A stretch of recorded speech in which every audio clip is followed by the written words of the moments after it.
O governo Bolsonaro está deixando os bolsistas de mestrado, doutorado e pós-doutorado, que são os principais responsáveis pela produção científica no Brasil, sem pagamento, absolutamente sem pagamento. O primeiro objeto de pesquisa de qualquer bolsista no Brasil é o próprio boleto.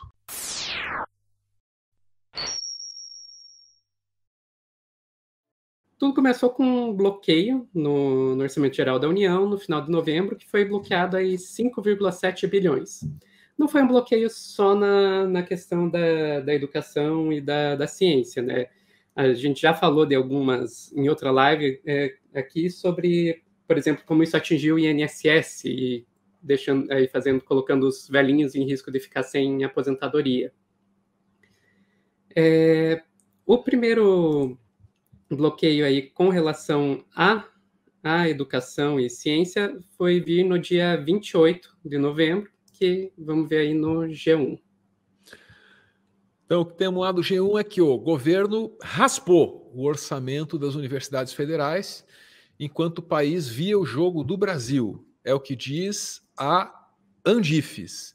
A Andifes é uma associação... É a Associação Nacional dos Dirigentes das Instituições Federais de Ensino Superior. Basicamente, é uma associação dos reitores das universidades federais. É onde os reitores eles se reúnem para chorar a falta de tudo nas suas universidades, incluindo papel higiênico no banheiro. A associação afirma que o valor bloqueado, que é de 244 milhões, serviria para pagar despesas, tipo, tudo básico, contas de luz e bolsas de estudo. Até a última atualização da reportagem, o Ministério da Educação não tinha dito nada sobre o contingenciamento de recursos. Ok, isso aí foi no dia 28 de novembro. Alguns dias depois, o governo voltou atrás. Olha lá. MEC volta atrás e desbloqueia 366 milhões de reais das universidades e dos institutos federais. É o que estão dizendo as entidades. Essa grana aí ela é usada para pagar, de novo, conta de água e luz. Os reitores estavam preocupados porque iriam fechar o ano no vermelho. Tá, isso aí foi no dia 1º de dezembro, reportagem também do G1, e daí vamos trazer mais uma reportagem do G1 do mesmo dia 1º de dezembro também. Olha lá. Governo federal voltou a zerar verba de universidades e institutos também no mesmo dia em que tinha recuado do bloqueio. Recursos tinham sido liberados na quinta-feira, dia 1º de dezembro, lá pelo meio-dia. Entretanto, entidades alertam que o governo voltou a zerar contas em uma ação anunciada em ofício por volta das 19h30. Me ajuda só na cronologia? Então, bloqueia, desbloqueia, bloqueia de novo. Exatamente. Bloqueou no dia 28 de novembro, desbloqueou no dia 1º de dezembro e bloqueou de novo no dia 1º de dezembro também. É um vai e vem aí bastante cruel, né? Vamos e convenhamos. As consequências desse segundo bloqueio, eles foram a começar a aparecer principalmente nessa semana. Então, vamos para uma reportagem do Metrópolis no dia 6, nessa terça-feira. Tá. No dia 6, a grana estava bloqueada, portanto, né? Ainda valia a notícia de que está bloqueado. E aí a gente lê que CAPES, o que é CAPES?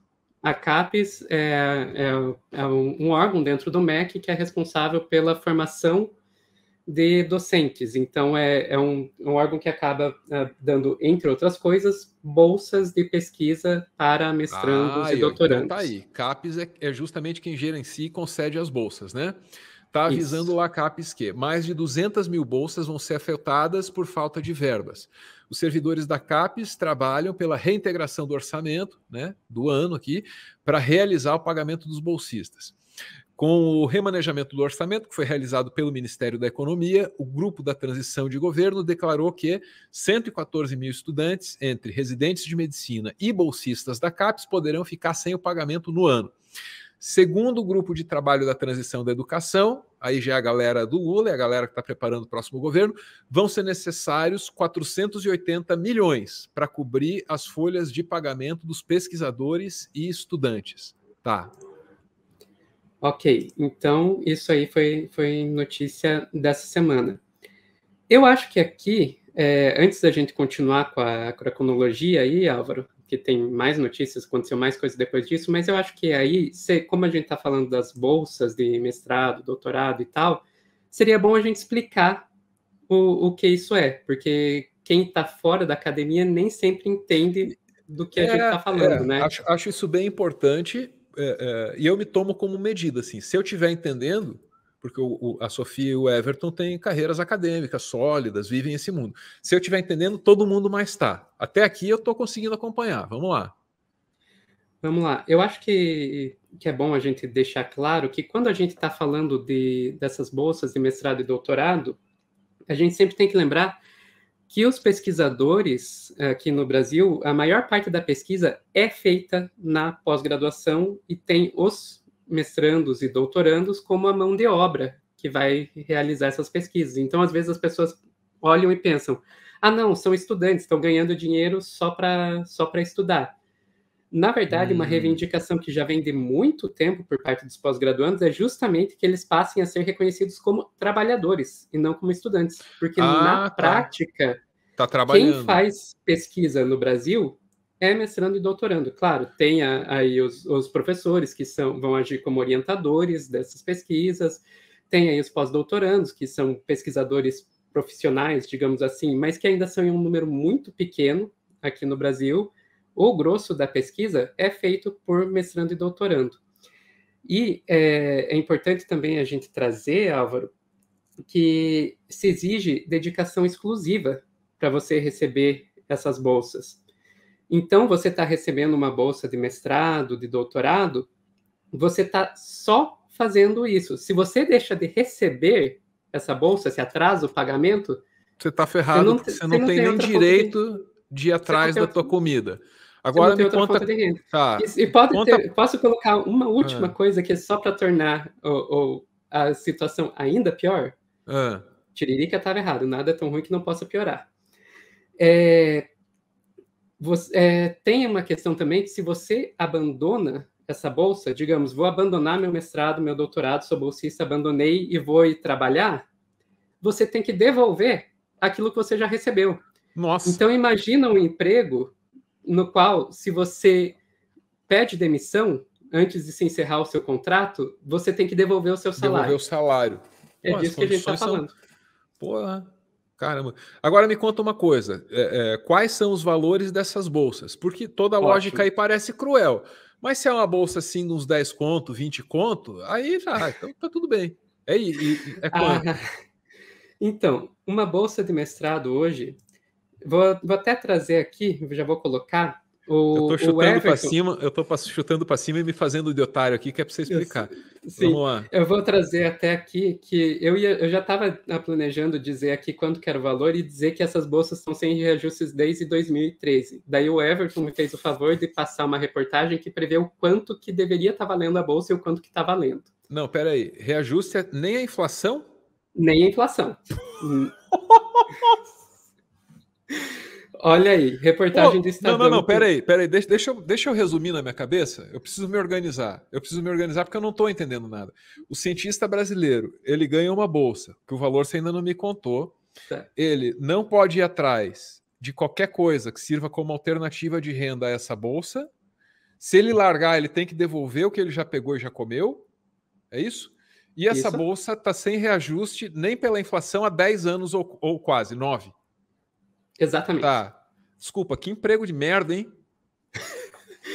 Álvaro, entendeu por que eu resolvi virar jornalista depois? Tá. Mas vamos lá, vamos ver os valores, o quanto eles são e o quanto deveriam ser se tivesse sido reajustado só pela inflação. Puta merda, tá. Do Estadão, bolsas da CAP estão sem reajuste há 9 anos. Qual seria o valor do auxílio corrigido pela inflação? Beleza, então vamos primeiro para mestrado, né? Em 2013, como é que é isso? Estava se pagando R$ 1.500, isso. Tá. Se tivesse reajustado pela inflação, esse valor hoje seria 2.519. É isso? Exato. Mas ainda é 1.500. Ainda é 1.500. Pô, então o cara que faz ciência no Brasil vive com R$ 1.500 e não pode ir atrás de mais um centavo além disso. Exatamente. Tá. Isso é um mestre. Um mestre no Brasil vive com R$ 1.500 e não tem direito de ir atrás de um centavo além disso. É o mestrando, né? É o mestrando. Ele perdão, é graduado mestrando. e está fazendo mestrado. Está fazendo mestrado. Obrigado, Sofia. No doutorado, um doutor, hein? Um doutorando, 2013, estava pegando 2.200 e em 2022 isso deveria ter virado 3.695 com a inflação acumulada ao longo desses 9 anos. Mas está recebendo 2.200. Enfim, você está virando mestre no Brasil é 1.500, você está virando doutor no Brasil é 2.200 e são os mesmos valores há 9 anos. Tá. Desde 2013. Tá, estamos pintando um cenário aqui que porra, realmente eu não sei como é que os mestrandos e os doutorandos não estão botando fogo em tudo. Longe de mim incentivar-los a tal coisa. Pois é. Mas daí, junte a isso o fato de que chegou agora, dezembro de 2022, dia 7, era para os pós-graduandos receberem as suas bolsas, e não receberam, porque o governo Bolsonaro resolveu não pagar. Só não paga. Não paga. E todas aquelas regras estão valendo. Quer dizer, agora você não recebeu o dinheiro. Se você for atrás de outra grana para compensar e se alimentar, você corre o risco de perder o teu lugar como mestrando lá, a tua bolsa por completo. É isso? É isso. Daí, Álvaro, quando aconteceu isso, daí os pós-graduandos resolveram começar a se mexer, né? Então, ontem, dia 8, quinta-feira, teve manifestações em vários lugares do Brasil. Eu até ia trazer algumas imagens aqui, mas eu vou fazer uma afirmação aqui que bem cautelosa, porque eu não fiz apuração suficiente para dizer isso, mas eu acho que quase todas as cidades que têm universidades públicas rolou algum tipo de manifestação. Que eu fui procurar a imagem para trazer, só coloquei manifestação, bolsas, e na ferramenta lá das últimas 24 horas, tudo que a cidade estava tendo pós-graduando fazendo manifestação. Força aí pra galera, né? Porra. Inclusive, o Everton me contou que ele estava na manifestação que rolou aqui em Curitiba ontem, né, Everton? Se você quiser contar um pouquinho pra gente. Quebrou vidraça de banco, Everton, ainda não? Eu não quebrei porque eu fiquei com medo deles cobrarem e como não caiu a bolsa ainda, não ia ter como pagar. Mas, enfim, esse que vos fala é um dos bolsistas CAPES que faz doutorado, que recebe R$ 2.200, que deveria ser 3.600 e que não tem férias, não tem nenhum tipo de seguro social. Então, se eu, sei lá, me machucar vindo para a universidade e ter que parar minha pesquisa, não importa para a CAPES. Eu tenho que continuar produzindo. Se eu tiver que parar de produzir pesquisa, acho que eu posso pedir um tempo, mas a bolsa também é cortada. Então, também não tem nenhum tipo de seguro social desse tipo. A gente não tem 13º também. E eu até estava brincando, porra, a gente já não tem 13º, agora a gente ficou sem 12º. Mas, na verdade, a gente está sem o 11º, porque essa bolsa que a gente não recebeu é do que a gente trabalhou em novembro. Então, a gente está sem 13º, sem 11º, e a 12º, assim, é uma incógnita, um mistério até mesmo para a ciência. Então, ontem a gente se organizou, vários programas de pós-graduação da Universidade Federal do Paraná, para fazer um protesto no centro da cidade, lá na Praça Santos Andrade. E foi bem legal o protesto, porque eu não botava fé que ia ter tanta gente assim. Eu achava que ia ter uma meia dúzia de gato pingado, mas tinha bastante gente. E eu acho que a pressão que a gente fez, tanto dos programas de pós-graduação, da Associação Nacional dos Pós-Graduandos, surtiu efeito, que acho que a Sofia vai colocar mais para frente, que talvez essas bolsas serão pagas. Elas ainda não foram pagas. Eu ainda não recebi o dinheiro pelo qual eu trabalhei bastante. Em novembro, a gente ainda não recebeu esse dinheiro. E daí, a gente teve essa reação aí nas ruas, a gente também teve uma reação nas redes sociais. Vou até colocar uma imagem aqui, Álvaro. Isso é daqueles gráficos, né, que o pessoal faz de quem está repercutindo um determinado assunto no Twitter. Isso aqui, no caso, foi a hashtag Paguem Minha Bolsa, que estava rolando ontem no Twitter. E é até interessante ver quem são as pessoas que mais repercutiram com relação a isso. Então, você tem ali a ANPG, que é a Associação Nacional de Pós-Graduandos, a UNE, que é a Associação Nacional de Estudantes, que era de se esperar, né? São duas das principais associações aí do movimento estudantil. Também tem o pessoal que a gente está acostumado a ver com a pessoal de esquerda, então ali o tesoureiro do Jair e tal, alguns políticos, como Guilherme Boulos, mas aí também apareceu o Gil do Vigor, que é ex-BBB, que compartilhou o fato de que ele foi bolsista também da CAPES. E apareceu também, me chamou a atenção, alguns nomes da divulgação científica. Então, não sei se está dando para ver, mas tem pequenininho ali, um pouco abaixo do Guilherme Boulos, do Gil do Vigor, tem a Stephanie, que é divulgadora de astronomia lá no Twitter. Está ali a Borin Suchus, né, a Bia, divulgadora de paleontologia. Está ali também a Érica Mariosa, do Blogs de Ciência Unicamp, que inclusive foi minha colega na especialização em jornalismo científico. Adoro o trabalho dela. Beijo, Érica. Então, você vê, teve aí uma movimentação também bastante grande no Twitter. E como o Everton falou, isso surtiu algum efeito. Ainda no dia 8, ontem, quinta-feira, rolou isso aqui. Toffoli dá 72 horas para o governo explicar bloqueio de verba para bolsistas. Toffoli, estamos falando do ministro do Supremo Tribunal Federal. Olha lá, ó. Então, o STF, né, através lá do Toffoli, deu um prazo de 72 horas, um prazo de 72 horas que é de verdade, para o governo explicar o bloqueio dos recursos para a CAPES. A CAPES, a Sofia já explicou a função dela, e agora a sigla, ó, Coordenação de Aperfeiçoamento de Pessoal de Nível Superior, né? Enfim, o bloqueio impede o quê? O pagamento de mais de 200 mil bolsas destinadas a estudantes de mestrado, doutorado e pós-doutorado. Ah, tá, isso aqui é importante. Então, toda a situação lastimável da qual a gente falava aqui agora afeta 200 mil pessoas, né?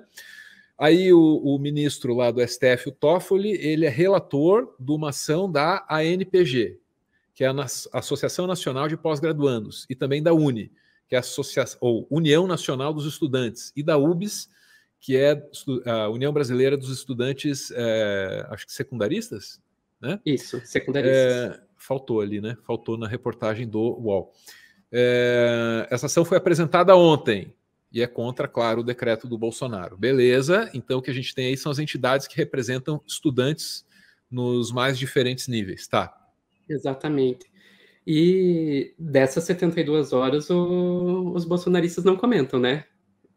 Mas, na verdade, o efeito acabou sendo até mais rápido. Não precisamos esperar 72 horas. Vamos trazer aí mais uma reportagem do UOL na coluna da Carolina Brígido. Carolina Brígido. Então, a CAPES recebe 50 milhões para pagar bolsas da educação básica. E aí no texto, ó, o presidente da CAPES, ou a presidente, né, é a Cláudia Toledo, ela pediu para o ministro da Educação, que hoje é o Victor Godoy, a liberação de 200 milhões de reais para o pagamento de todas as bolsas no país. Esse valor não está incluindo gastos com administração ou tecnologia. A quantia repassada, hoje, atende a bolsas de menor valor e beneficia um número maior de pessoas. Aí uma fonte do MEC está informando aí a Carolina Brígido, lá do UOL, que o governo liberou 300 milhões para a pasta, só que o repasse para a CAPES não foi automático. Opa, peraí. Pingou no Ministério da Educação, mas não chegou para o pesquisador? Pois é. E isso aí foi no mesmo dia, né? No dia 8 também. Mas vocês viram ali que, ok, foi 50 milhões que chegou na CAPES, que isso era o suficiente para pagar algumas das bolsas, no caso as bolsas da educação básica, mas os pós-graduandos ainda não receberiam. Daí, de novo, foi um dia cheio de eventos, ainda ontem, no dia 8, teve aqui, mais uma vez, na coluna da Carolina Brígido. Quanto vai e vem com decisões e notícias, parece o Elon Musk administrando o Twitter. Mas vamos seguir lá de Carolina. CAPES consegue liberação de 160 milhões de reais para pagar bolsas da pós. E ela escreve que o Ministério da Educação está prometendo transferir na quinta-feira para CAPES 160 milhões para o pagamento de bolsas de mestrado, doutorado, pós-doutorado no país. Mais cedo, a CAPES tinha conseguido liberar 50 milhões para o pagamento de bolsas da educação básica.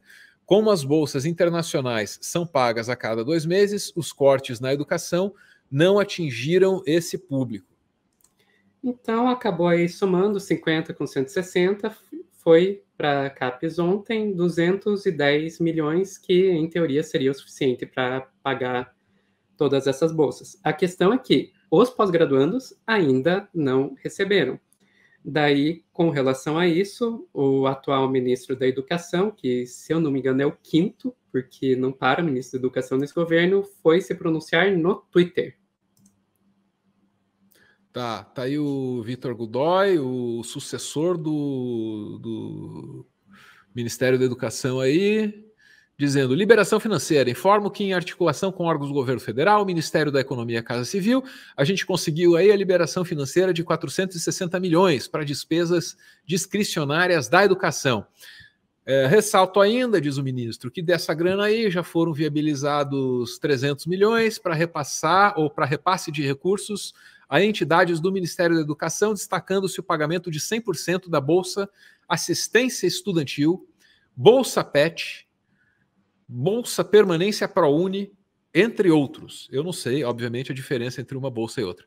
E, no fim, quanto às bolsas da CAPES, o pagamento está garantido e acontecerá até 13 de dezembro, terça-feira.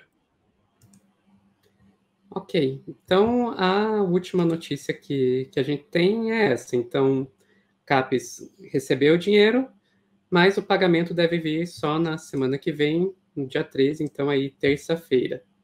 Então, assim, a gente tem aí algumas boas notícias, pelo menos a gente tem aí a promessa de que isso vai ser pago, mas é bom destacar. Primeiro, ainda não foi pago. Uhum. Segundo, mesmo se for pago no dia 13, vai ser quase uma semana depois do que deveria ter sido pago, e boa sorte para os pós-graduandos se virarem enquanto isso.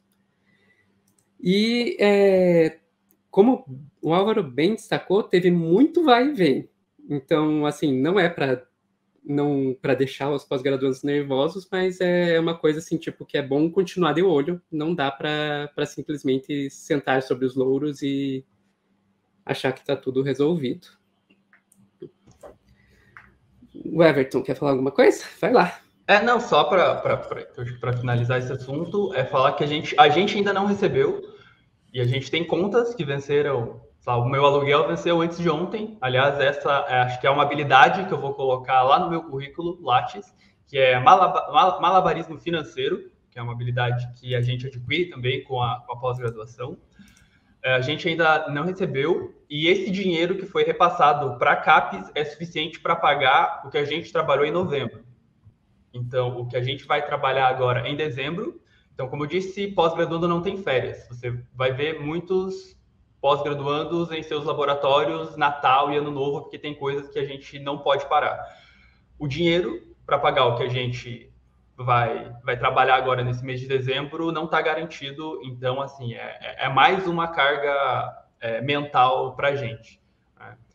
E aí, só para finalizar, então, só queria chamar a atenção de um discurso que eu vi, principalmente da galera dos liberais aí, né, dos Faria Limers, né, de que tem que acabar mesmo com a bolsa desses vagabundos aí que não trabalham. E eu escrevi recentemente um roteiro para o Meteoro que deve sair aí no futuro, que mostra que 90% da ciência produzida no Brasil é a gente que faz, é a gente da pós-graduação, é mestrando, doutorando, pós-graduando. se a gente não fizer ciência, a galera vai continuar estudando e explorando os recursos naturais e muita coisa que a gente tem aqui no Brasil. Se a gente parar de fazer ciência, quem vai estudar isso são os gringos. A gente já tem muito gringo estudando o Brasil. A gente tem muitos pesquisadores brasileiros em outros países que estudam coisas do Brasil, só que estudam de outros países. Nesse caso, uma relação benéfica, porque é uma colaboração. Mas se a gente para de fazer ciência, se esses 200 mil bolsistas simplesmente desistem de fazer ciência no Brasil, e se a gente não tem uma renovação de cientistas no Brasil, vai continuar havendo ciência no Brasil, mas feita por gringo, e a gente, então, vai continuar com essa relação de colonialismo, de continuar sendo explorado por países que investem e investiram muito em ciência. Eu ouço tudo isso, né, Everton? Eu só queria acrescentar assim que as condições de trabalho de um mestrando e de um doutorando, trabalho é a palavra que eu usei, de propósito, trabalho, porra, tão piores e mais precarizadas que a de um Uber, que a de um entregador de iFood. Caramba, e isso é degradante, é humilhante, assim, né? E aí eles falam, tem que cortar a bolsa da vagabundagem. Eu li isso aí também. Qual é a tua rotina? A minha? Qual é a tua cientista, estudioso Everton, qual é a sua rotina de vagabundagem, por gentileza? Queria aqui que o pessoal compreendesse aqui. Eu vou contar a minha do último mês de novembro agora, que é o mês que eu mais trabalhei, eu acho, durante o doutorado, porque eu tenho que finalizar um dos meus capítulos da tese, e que, ironicamente, foi o mês que eu não recebi.